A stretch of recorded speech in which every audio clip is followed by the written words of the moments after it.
कि हम जन्नत में जाएंगे।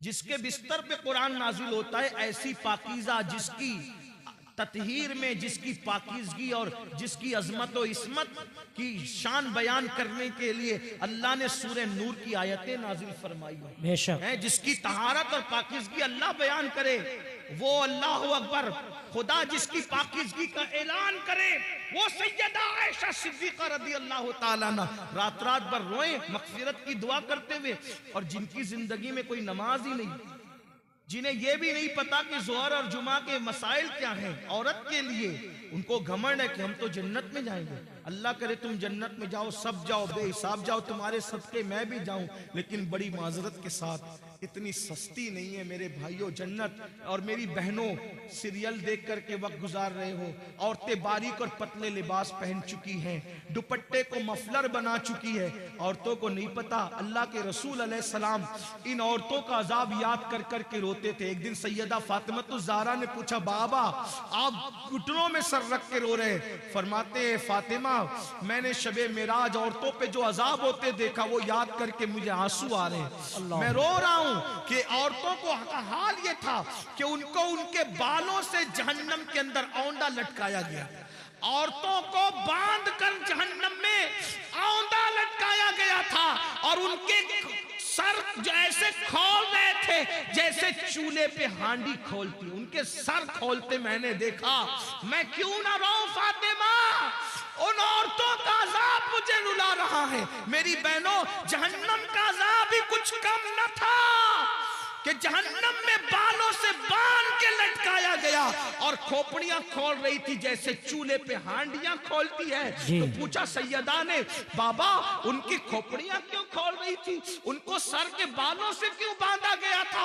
तो आका फरमाते हैं वो बगैर दुपट्टे के अजनबी मर्दों के सामने जाती थी, सर खोल कर अजनबी मर्दों से के सामने जाती थी, इसलिए उनको इस तरीके से अजाब दिया गया है। मेरी बहनों, है अल्लाह के अजाब को बर्दाश्त करने की ताकत। अगर बत्ती का झटका लग जाए, अल्लाह अकबर, अगर चाय गरम गरम एक घूंट मुंह में डाल लो, जबान जल जाती है, तो दिन भर खाना नहीं अच्छा लगता। मेरी बहनों बताओ, सच्चे नबी का फरमान, सादिको मजदूक का फरमान, रहमतुल लिल आलमीन का फरमान, जिसने अपनी मर्जी से कभी जबान को जुम्बिश ही नहीं दी, अगर यूं ही जहन्नम में डाला जाए तो भी कम नहीं है। वो जहन्नम की आग जिसमें पहाड़ पिघल जाएंगे, उसमें औरतों को औंधा लटकाया जाए, बालों से हांडी की तरह उनका सर खोलने लगे, खोपड़ियां खोलने लगे। वजह क्या? दुपट्टों को मफलर की तरह लटकाकर बगैर दुपट्टे के या सर खोलकर मर्दों के सामने जाती थी, तो ये हाल हुआ। अब आपसे पूछता हूं, ऐ भाई, तुझे अपनी बहन से अगर प्यार है तो अपनी बहन को तू दुपट्टे की ताकीद क्यों नहीं करता? ऐ शौहर, अगर तुझे अपनी बीवी से प्यार है, अपनी बीवी को दुपट्टे की ताकीद क्यों नहीं करता? ऐ बेटे, अगर तुझे अपनी माँ से प्यार है, अपनी माँ को प्यार के साथ दुपट्टे के लिए क्यों नहीं समझाता? और आपसे पूछता हूँ, बगैर दुपट्टे के घूमने में कौन सी फजीलत है, और जो वो सर को खोलने में कौन सी फजीलत है? अल्लाह अकबर। कल भी अगर इज्जत मिली थी तो सैयदा फातिमा के नक्शे कदम पर चलने में औरतों को मिली थी, और आज भी मिलेगी तो उसी में मिलेगी। अदाकाराओं को आइडियल बनाने में नहीं मिलेगी। बहनों से कहता हूँ, नहीं बर्दाश्त कर सकती मेरी बहन, तुम पर भी और हम भी, कोई बर्दाश्त नहीं कर सकता। तौबा करो। तकरीर की महफिल, वास की महफिल का मकसद इनकलाब है, तब्दीली है, तौबा है। किसी मर्द के सामने सर खोल के मत जाओ। चचाजाद भाई है, उससे भी पर्दा करो। मामूजाद भाई है, उससे भी पर्दा करो। फुफीजाद भाई है, उससे भी पर्दा करो। ये जो दुनिया के आवारा लोग कहते हैं ना कि पर्दा क्या चीज है, पर्दा क्या चीज है, हमने कहा कोविड में तो सबने पर्दा किया। क्यों पर्दा कराया? तो कहा जरासीम के डर से। मैंने कहा जब जरासीम के डर से मुंह पे मास्क बांध करके पर्दा किया जा सकता है, तो ये इज्जत के लुटेरों के खौफ से अगर कोई इज्जतदार औरत पर्दा करती है तो उसमें हरज क्या है? लोग बड़ी हमदर्दियां जताते रहे, झूठी हमदर्दियां, कि औरतों पर क्या गुजरती होगी जब वो मुंह पे पर्दा बांध करके घूमती होगी। तो हम कहते हैं कोविड ने तो तुम्हें औकात याद दिला दी, तो तुम पर क्या गुजरती थी? सब मुसीबत झेली कि नहीं झेली जरासीम के खौफ से? तो ये जरासीम कम है, ये सिर्फ जान लेंगे, लेकिन ये जरासीम तो आबरू ले लेंगे। ये जरासीम तो आबरू ले लेंगे, ये जरासीम तो ईमान ले लेंगे। इसलिए बहनों से कहता हूं, किसी के बहकावे में आने की जरूरत नहीं। वल्लाह मजहब इस्लाम जैसा मजहब जमीन पे कोई है ना हो सकता। जी बेशक बेशक, ये किसी इंसान का बनाया नहीं, ये अल्लाह का अता किया हुआ है। और फिर मैं तो बार अपनी बहनों से कह चुका हूं, अगर कोई पर्दे में तुम्हें देख के ताना दे तो उसके ताने की परवाह मत करना, क्योंकि हमारे नबी की शहजादी की शान ये है कि उन्होंने यूं पर्दा किया कि उनके सर के दुपट्टे को कभी चांद और सूरज ने भी नहीं देखा।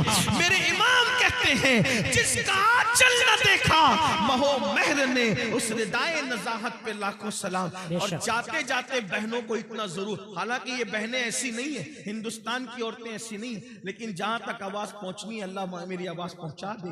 अब मैं उससे दुआ करता हूं, जब गले में दुपट्टे को मफलर की तरह लटका के मर्दों के सामने जो औरत सर खोल के जाए तो उसको जहन्नम में औंधे मुंह लटका कर उसकी खोपड़ी हांडी की तरह खोलाई जाए, तो जो औरतें मर्दों के साथ, अजनबी मर्दों के साथ अफेयर करती हो, नाजायज ताल्लुकात बनाती हो और पार्कों में घूमने जाती हो, फिल्मों में जाती हो, अजनबी लड़कों से दोस्तियां रचाती हो, उस औरत का क्या हाल होगा?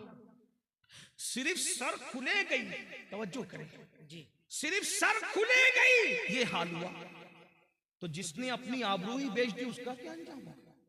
इसलिए ये दुनिया है, दुनिया से बढ़कर बेवफा कोई चीज देखी नहीं गई। मेरी बहनों, आपको मशवरा है, तारीख पढ़ो। जिन औरतों को हल्दी और चंदन और दूध से नहलाया जाता था, जिनके बालों में मोती पिरोए जाते थे, जिनके घघरे और जिनके लिबास को उठाने के लिए दर्जनों कनीजें पीछे पीछे चला करती थी, जिनको पंखा झलने के लिए दर्जनों कनीजें खड़ी रहती थी, जाओ ढूंढो उनकी कब्रों का निशान मिले तो हमें भी बताओ, है उनकी कब्रों का निशान? हल्दी चंदन दूध में नहाने वाली औरतें, है उनकी कब्रों का निशान? लाओ बताओ कहां है? कौन उनका नाम लेता है? फुला बेगम, फुला बेगम, फुला बेगम। नाम लूंगा तो लोगों को तकलीफ होगी। कहां है उन बेगमों के जिनके लिए बड़ी बड़ी इमारतें यादगारों में बनी? कहां है उनके निशानात कब्रों के?